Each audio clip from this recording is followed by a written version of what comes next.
Assalamualaikum warahmatullahi wabarakatuh. Baik, pada video kali ini kita akan membahas materi mengenai administrasi peserta didik. Bisa kita lihat bahwa administrasi peserta didik terdiri dari dua kata, yaitu administrasi dan peserta didik. Administrasi atau manajemen adalah proses pengelolaan atau proses mendesain atau proses mengelola secara serius terkait berbagai sumber daya yang ada di setiap lembaga yang dikenal dengan 7M tambah 1I. Untuk mencapai tujuan secara efektif dan efisien, salah satu dari 7M itu adalah kita yang disebut sebagai man, yang berarti manusia. Dari ke-7M itu, yang pertama yang menjadi pusat perhatian bukan mesinnya, tapi man-nya. Man-nya itu banyak kalau untuk pendidikan.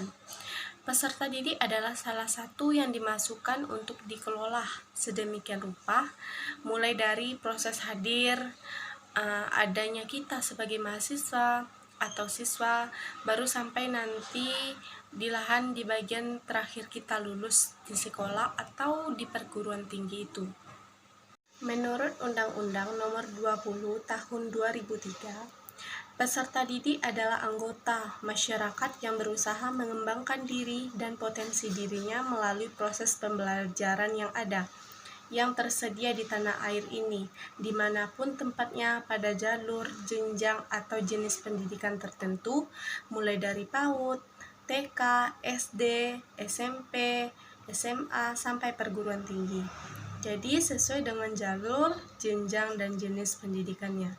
Jadi administrasi peserta didik adalah salah satu proses pengaturan terhadap peserta didik, tidak hanya dalam bentuk kegiatan-kegiatan pencatatan peserta didik, melainkan meliputi keseluruhan aspek yang lebih luas, mengelola secara serius, mulai dari proses penerimaan, prosesnya nanti yang di tengah, sampai kelulusannya.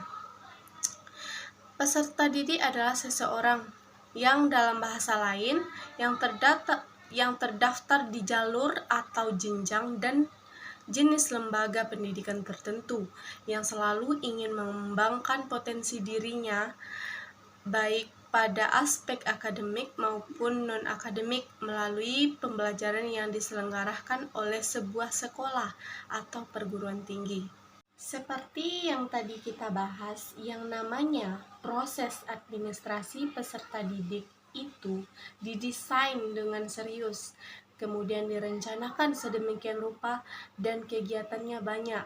Jadi, tidak hanya sekedar proses pencatatan, tetapi proses yang berkepanjangan, dimulai dari proses perencanaan, penerimaan peserta didik baru, mulai dari kita masuk ada orientasi peserta didik, bimbingan konseling, bagaimana peraturan disiplin dan tata tertib, bagaimana panduan yang pada akhirnya pengelompokan peserta didik dan tata cara menentukan kedudukan peserta didik, dan yang terakhir yaitu kenaikan kelas atau kelulusan peserta didik baik di sekolah maupun di perguruan tinggi.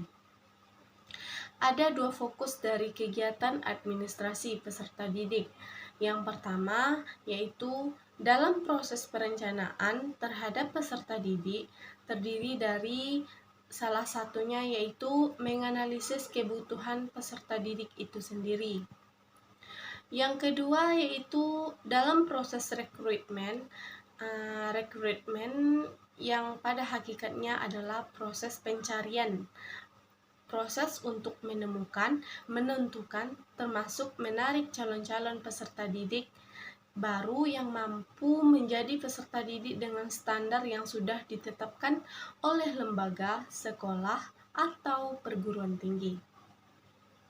Perkembangan teknologi saat ini sangat berpengaruh pada administrasi peserta didik. Salah satu contohnya dengan adanya perkembangan teknologi, diadakan proses penerimaan peserta didik baru secara online. Nah, kita masuk ke langkah-langkah penerimaan peserta didik baru. Yang pertama, menentukan banyak peserta didik terlebih dahulu. Kemudian kita menentukan syarat-syarat penerimaan. Setelah kita menentukan syarat-syarat penerimaan, kita menyiapkan pengumuman. Setelah itu melaksanakan penyeleksian, kemudian mengadakan pengumuman penerimaan. Setelah itu mengumumkan calon peserta didik, dan yang terakhir yaitu melaporkan hasil pekerjaan.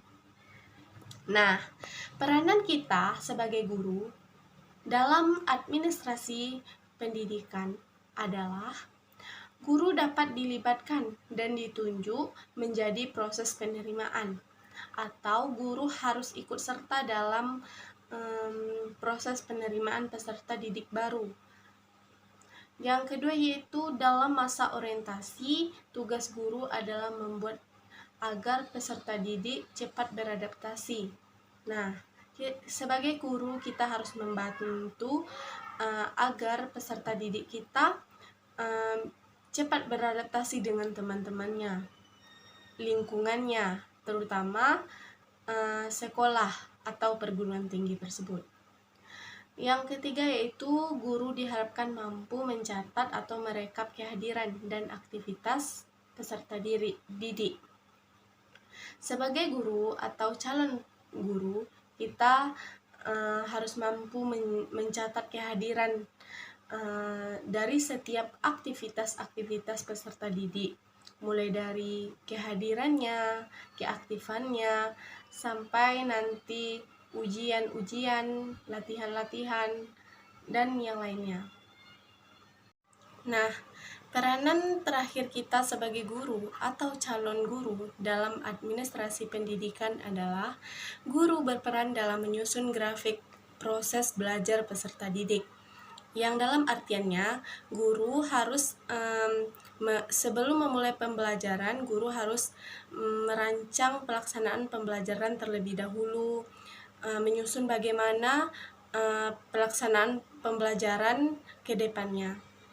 Sekian, terima kasih. Wassalamualaikum warahmatullahi wabarakatuh.